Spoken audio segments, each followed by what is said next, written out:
This episode of The Rest is Football is powered by Saily because no one wants to spend their holiday hunting for Wi-Fi. We've all done it. What's something you always forget when you travel? That all-important working mobile connection, right? Nothing worse when you were on a golf trip and you're on the course and you're looking to keep up with the football scores and you've got no signal. Absolute disaster, especially, by the way, with the tune flying high. He's got Newcastle mention. Well done, Al. Sounds like you could have used Saily. It's a global eSIM app, affordable data in over 200 countries. Install once and you're connected wherever you go. No faffing with airport SIMs or searching for Wi-Fi like it's your lost ball on the back nine, Alan. Saily even saves you money because you can avoid high roaming fees when you're abroad. To get an exclusive discount on Saily eSIMs, go to saily.com/restisfootball or click the link in the episode description box.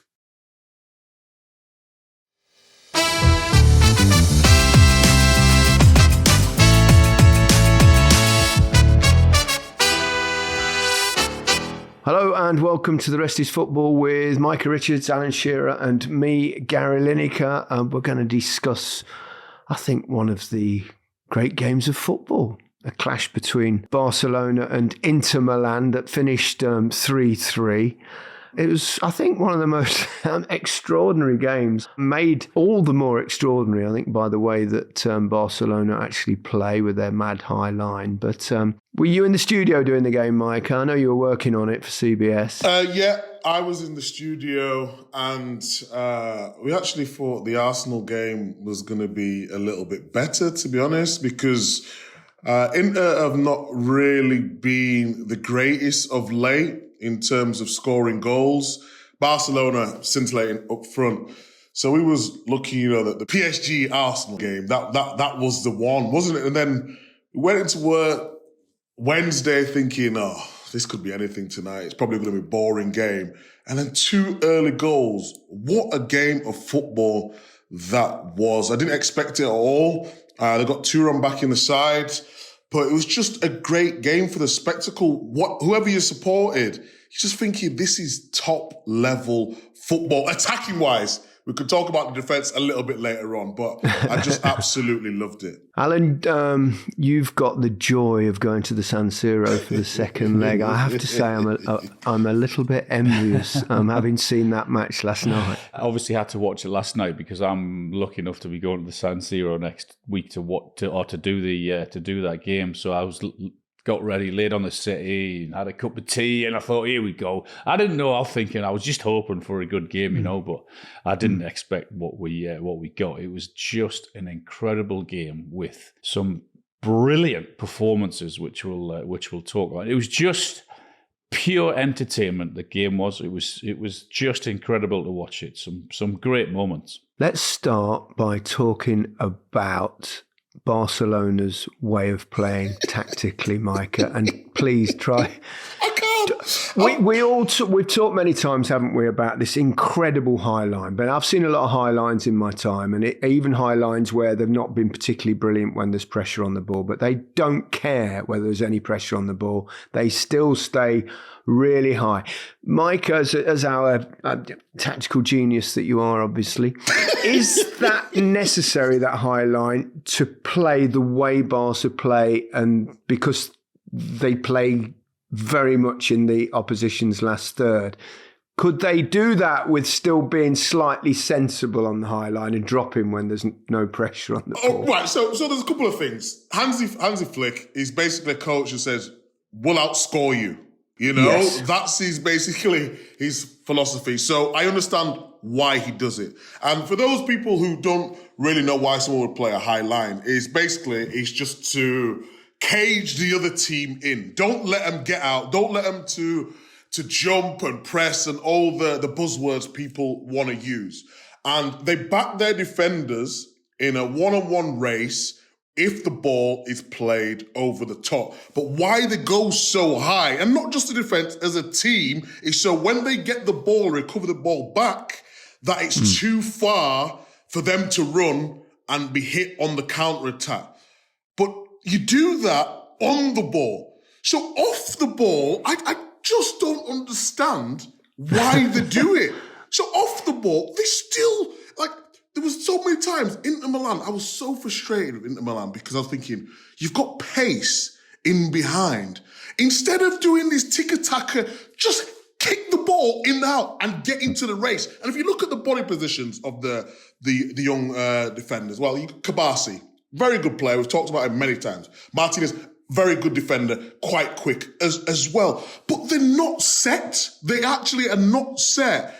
There are times when Inter could play the ball over the top, and they're just not doing it. I don't understand. So I understand why he does it, to put pressure on the opposition and keep them really low so you can dictate the ball. And they had, 76% possession. So a lot of people would say it's justified, but they still conceded 3 goals. So as a defender, I don't like it, but I understand why the manager is doing it. If you had said to me at the beginning of this tournament, do you think Barcelona could win it playing that way? I would pray they'd eventually come up against a team who will suss it out and be better than them. Not only with the high line, but I mean defensively from set pieces, they're really poor as well. They got out-muscled and on a couple of occasions and conceded the goals.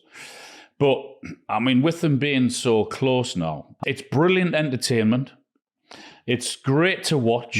I mean, it's just fantastic. It is amazing to watch. I just hope he carries on playing this way as long as he can, because with the talent that they've got as well, every game is fantastic. It is such high risk. And eventually, I think that someone, I mean, I may be wrong, whether it's Inter or whether it's PSG or whether it's Arsenal, that will suss it out and punish them. And I don't know.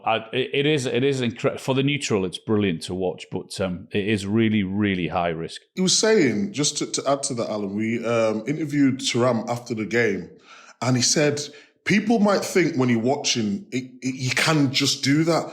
But he said, we're so tired because they keep the ball so well. On the transition, you can't get out. You know, that's what he was saying. So I'm thinking, maybe, watching it on TV or whatnot, we've all been players, but actually on like great Barcelona sides where they starve you of the ball, and you think, you're in here, but when you get the ball back, you're so tired that you don't have the energy to get forward, and especially some of the positions what you're trying to counter from as well.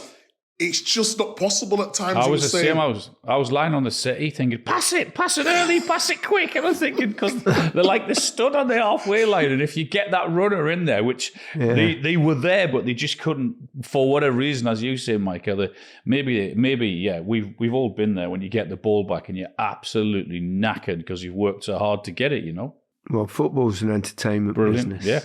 And I mean, it's a joy to watch. Let's talk about some of the individual performances. There's only one place to start, really. I mean, oh my goodness, that was one of the great performances I've seen in the Champions League by a 17-year-old. He's 18 in July.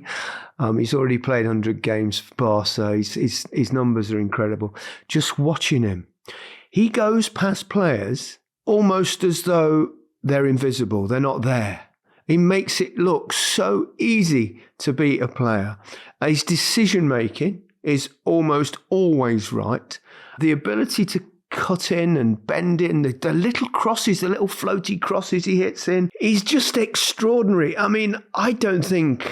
I'd never thought I was thinking, will we ever see another player like Messi again? Really, will we? But at 17, I think I confidently predict, and there's a little warning here, a little warning to Barcelona. Now, the fact he's played 100 games already worries me slightly that they don't burn him out, because don't forget, he's 17. He's still developing as a man. So, Barcelona look after him a little bit. Some of the league games, you can perhaps rest. He'll probably be one of those players like Messi, like Ronaldo, that never wants to miss a minute of any single game whatsoever. But just protect him a little bit. That's all, because this is not just a gem. This is the next coming. Just say that again, by the way. 100 appearances. 100 at 17 For Barcelona, by the way. He's not a third division club. You know more than we do that the pressure. The pressure to play football at the highest level is huge. The pressure to play football for Barcelona, I can only imagine. But he just he just makes it look like walk in the park. It's just he doesn't lack confidence either, does he? Did you see his little statement in the press conference the day before the game, when there was questioning him and they were saying, some people maybe from Real Madrid think you're a bit arrogant the way you talk and all this sort of stuff. And he replied, obviously in Spanish, but I'll translate it. It's, as long as I'm winning and speaking, no one can say anything to me. When they beat me, then yes, 17 years old. Oh, my. It's incredible. Did you see that when he scores? There's a little bit more. This will be the era of Barcelona and Lamine Yamal. I don't feel any pressure. That is ridiculous. You see when he scored his goal, though? And he's telling everyone to calm down. I know, he said those things. He said those things before last night's game. And you think to yourself, talk about putting a bit of pressure on yourself. But boy, oh boy. How can you tell senior pros to calm down? I mean, it's mind-blowing. Oh, my God. What do you say about him? You've said everything that you need to say about him. You know what? Guys, it was a Euros. Do you remember when he was 16?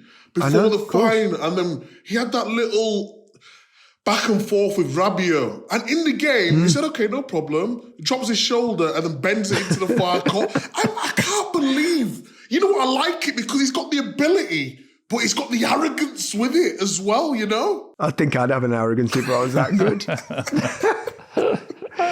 I never. Could you ever think that you'd ever utter these words I'm about to say? Oh, be careful what you say now, Gary. No. All I'm going to say is a 17-year-old, although he'd be 18 by the time this happens, has a seriously good chance of winning the Ballon d'Or. Yeah, it's like bonkers. If they win they could easily win the treble this season, and then it will probably be between him and Rafinha.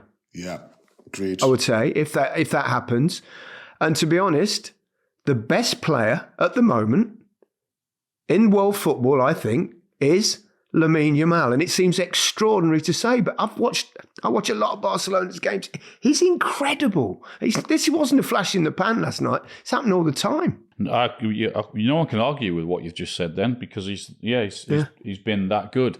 What was going on beforehand, by the way? Because I was thinking, I don't look like this. I don't like the look of that when he looked as if he's tweaked his groin or something like that. He slipped, didn't he? And then he was holding his groin. I was thinking, going into it could be one of those crampy thing. I don't know. You get little twinges sometimes, don't you? What was that? It didn't affect him at all. He was, I don't know. We've said all the words. He's just outstanding, beyond belief, actually. We spoke to him after the game as well. He came into the studio, and he's so sweet. He's not arrogant at all, you know. He just backs himself, you know.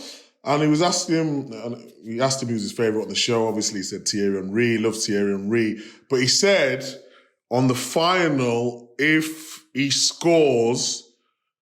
they win, you know, he's got his new hairdo. I've got to dye my hair blonde, and he'll give me one of his shirts from if they win the Champions League fight. Yeah, he'll give me.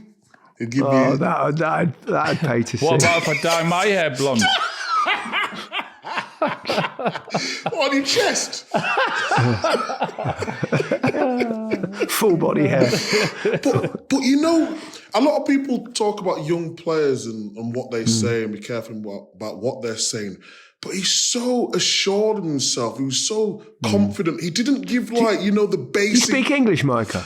So that's the whole thing on our show. We have a bit of a laugh with, he was speaking Spanish. He asked him at the start, do you want to speak in English or Spanish? Well, Kate speaks Spanish. Yeah, Kate, well. But Thierry was leading the interview. Thierry, of course, he was asking the questions. Right. But he does actually understand English as well. So he understands it, and the detail he went into for his answers was like, he's a grown man. He knows exactly what he wants. He knows how to get it. He believes in his ability. And I have to agree with you. Since Messi, I've not seen anything like it. Mbappe was close in a different way. But I've not seen a performance like that. So hang on a minute. Let me just get this. The boy's 17 years of age. He plays for one of, if not the biggest clubs in the world. He's one of the best players in the world. And he speaks another fucking language as well. I mean, seriously. What the hell? Incredible. Oh Bloody hell. Honestly, it's such a beautiful story, and as well as particularly when you think about that picture, that famous picture with Messi holding him as a baby with his parents. I mean, ooh. Everyone was saying with that picture that Mal got his powers off Messi. Now everyone's saying Messi got his powers off him. Maybe the other way around. I'm going to enjoy watching. I think all of us as football fans have enjoyed the era of Messi and the fact that he was pushed by Cristiano and that sort of stuff. And then you start to think, oh God, who's next? Mbappe not quite that level. Great though he is. And then now we've got hopefully years and years of enjoying him play. How good would that if he'd have got that second one where Sommer just touched it onto the crossbar? Yeah. Oh my goodness. Oh, the fullback who went off after 50 minutes. Oh, DeMarco, get me off, please. Please, boss. I can't cope with it anymore. He's turned him inside out time and again. He didn't know what day it was. Inzaghi said he had to put 3 players on him, did he? Yeah. He's just, it's ridiculous. His feet are so quick, aren't they? Yeah, but how do you do that? We've all tried to take somebody on. You know how hard it is to take somebody on? And not just one player, but 2 and 3. But then to chop. And some of the world's best defenders. I'm watching it. I'm just like, how is he doing it? I don't understand. And his decision making too. Once he's done all the fancy footwork, it's remarkable. I used to say about Messi that it's as though they're watching themselves play from above. So they've got a view of everything. And it's almost like that with him already at 17. Let's take a break there and then we'll discuss the also rans when we come back.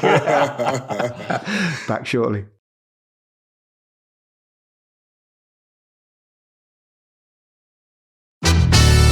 Welcome back to The Rest is Football with Alan Shearer, Micah Richards and me, Gary Lineker, discussing Barcelona Inter Milan. There's lots to discuss. Most of them, we'd spent the entire first half talking about Lamine Yamal, but there was plenty of other good stuff to go at. There was some brilliant individual performances within that game. Who stood out for you most, apart from Yamal? Dumfries, I thought, was outstanding. He got a couple of goals, didn't he? I mean, there's been, we'll rightly talk about Barcelona and some of their young players, but I tell you what, I was impressed with Inter. I always said, they built a lot of their game on defensively. But I thought in forward positions they were decent as well. I thought they were strong. I thought Thuram's finish was special, wasn't it? Yeah, unbelievable. Yeah, and then you thought, here we go. So for them to go 2-0 up as they did, and I know Barcelona have come back into the game, but they've got a bit about them into Milan. And I do. I think you'll say that Barcelona are favourites. Most people will, or most neutrals will say, I hope they go through. But I tell you, they've got a bit about them into Milan. Yeah, I agree. I liked Ferran Torres. I thought he played well. He well up front. He's a winger, isn't he? Yeah, he's really. Obviously, no Lewandowski. But to lead the line, I thought his runs he made were really good. Took his goal well. But Rafinha. Rafinha got 30 goals and like 23 assists in a season. That is ridiculous. Did you get an assist for that one yesterday that comes off the bar? Surely he gets an assist for that. I don't know how it works anymore. But I just think to go from Leeds to Barcelona, and Leeds, he was amazing. And everyone was questioning the move to Barcelona. And could he fit in? What's his role going to be? But is he that good? Take his game to that level. And if you look at him now, we all know he's a good player, but it's always about consistency with wingers, isn't it? And then once they get into the final third, Do they have that composure? But his composure in front of goal now is a lot better than we used to see. He's always been a good player, but he's gone to a different level. And you mentioned before about Ballon d'Or. It's got to be, Lamine Yamal or Rafinha if they were to win it. Is Lewandowski going to be fit for next week, or is he out? Is he done for the season? Well, it's saying hamstring, isn't it? Yeah. So I don't know, but they've got. I think from what I've read, they're hoping for the final. I don't think next week. Right.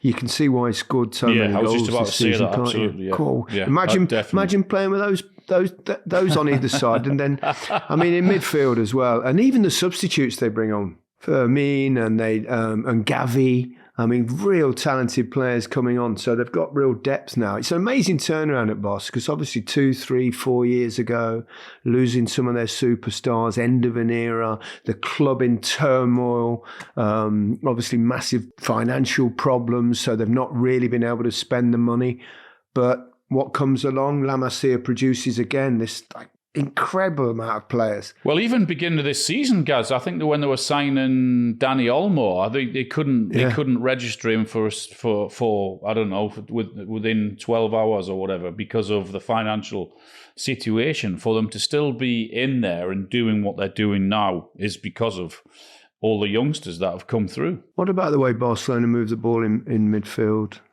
And they basically, as you said, cage you in, Micah. Mm-hmm. But then that's sometimes difficult because that, by the very nature of caging a side in, there's not that much space, but they seem to find it. Little balls through into the forwards and then back out, and then they put it on that. And he's also got them. That thing we were talking about earlier this season, Alan, about crosses. They weren't ordinary crosses going to the byline most of the time, but that little curly crosses, they've obviously trained a lot on them. How many of those did they flick in the game and how dangerous were they? Obviously, one of them led to the second goal, didn't it? They're superb in everything they do. Defensively, you can talk about and maybe a weakness, whatever, and even from set pieces. But it's such an entertaining, refreshing way of playing is to get the ball forward as quick as they can into their forward players, get the ball into the box, go and do your magic on the ball, whatever you have to do. And it is amazing to watch too. And as you say, it's just pure entertainment. Pedri's the one. Oh, Pedri's so good. So good. Because Pedri was sort of put in this box that he can only do a certain thing in terms of technical ability, and he can pass. But have you seen the way Pedri runs back? It is not normal. He can start attacks. Yeah. He can pass 40-yarders if you want. Like Gaz just mentioned then, he can do the tiki-taka where he can get out of tight spaces. I thought he, when you get this big, I don't know, everyone's talking, big accolades at the start of his career, he's going to be whatever. And then he had a little bit of dip. He had injuries and he had a bad injury, didn't he? Yeah, wasn't playing at the same level. But I think he's come back even stronger in a different way. I think he's more rounded as a player, the decision he makes, and I think he makes his team tick. Obviously, you've got Frankie de Jong, who does a good job. Yeah. Olmo comes in and out of the team. He's a bit more dynamic in terms of making runs forward, sort of play. He can play down in the number 10, but Pedri's the one. If they was to lose Pedri, that would be a massive miss. He is just, and I didn't know. I actually thought he'd come through the academy. He got bought, didn't he, for $5 million from, was it Las Palmas? Las Palmas. Las Palmas. And I was like, $5 million. Yeah, he's going to be one of the greatest midfielders ever if he carries on at this level. Wow, what a player he is. Who do we fancy then? Yeah, I think that's the good. I think Lautaro Martinez is going to be a big miss. Massive. Yeah, he came off half time, didn't he? Yeah. It's a thigh injury. They're saying he's very little chance of. The club have said that there's very little chance of him playing in the second leg. Big miss. Because he's proven goal scorer. Yeah, top quality player. I would say, but I do like Fratesi. He's got a little something. He's not the same level. And you know who's let me down a little bit? Taremi. Let you down? Let me down. No, just let me down in terms of, remember Taremi at Porto? He was an absolute goal machine. he's come to Inter, and I know the system's a little bit different, and he was the main man in the team, but I wanted to see a little bit more from him. And even Arnautovic, he does all right in the league at times, come on, but it's going to be very difficult to fill that void, I think. I still fancy Barcelona, but the truth is, it's impossible to predict because, I mean, it'll be like last night, I think. Yeah. Because that's how Barcelona play, home or away. They'll back themselves to outscore the opposition. Inter will, they'll have to finish the chances that they get, I imagine, as they did generally last night. I mean, the Thuram finish was excellent. The second goal was really good as well, as he hooked it over his shoulder. Oh, the atmosphere in the San Siro, guys. Getting excited already. It's like going to be off the charts exciting, man. Be brilliant. Yeah. What do you think, Micah? I mean, it's so hard to predict. I think Barcelona. I said Inter before when we did our brackets where we predict. Yeah. I thought tactically they'd have too much at this stage. I said this would be the semi-final. But having watched Inter against Bayern and how many chances they concede, I just think Barca are going to outscore them. I really do. Just lastly, honourable mention to Barella. I thought Barella was good. He's a tricky player. We know, playing at midfield, really energetic and can see a pass. But I just think Barcelona going forward will have too much. PSG Barca for you, is it final? I think that's what it'll be. If I not with any great confidence. I don't think Arsenal are completely out of it, but I think obviously it's a tough ask for them to go there with a relatively young side young sides. Look at Barcelona's, but Barcelona Inter, it could be anything, but I couldn't go against that. But the way they play, they're incredible. The only thing, I don't know if you guys have done this in your careers. When you've got a 1-0 lead, how do you approach the game? Because it's different, isn't it? No matter what you say, it's different. And Arsenal can go there. Psychologically. Yeah. And they can buy the time, stay in the game, and then they can go, So psychologically, that's going to be an interesting tactical battle. Thomas Partey coming back into the side gives them more of an opportunity. They can release Declan Rice. And Arsenal they've got nothing to lose. And I think that could go to extra time, that game, Interesting. I think it could go to extra time, yeah. Micah, so are you going Arsenal then?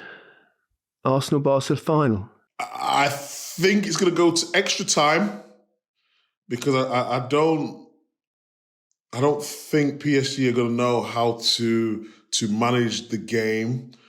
They've got a top coach. Of course they know how to manage a game. But I just think psychologically going to a game when you're 1-0 up is what do you do on the pitch? I'm not talking about the manager's tactics. What do you do on the pitch? It's better than going into a game 1-0 behind. I do know what you mean. So Arsenal are conservative at times. At best, low block. And then on the transition. Arsenal can do that. PSG might be getting excited. The fans behind them, everything. And there's going to be a lot of, what's Olé in French? Is it just Olé? Olé. No.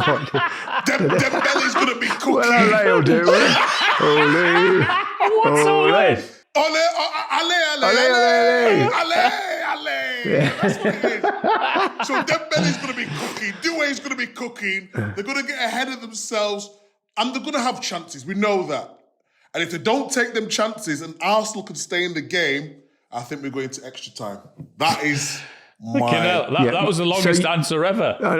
And do you know what, Alan? He's still not told us who's going to win. He's told us going into extra time. Extra time, penalties. I'm going. Oh, go on then. What about you, Alan? I think PSG will beat Arsenal.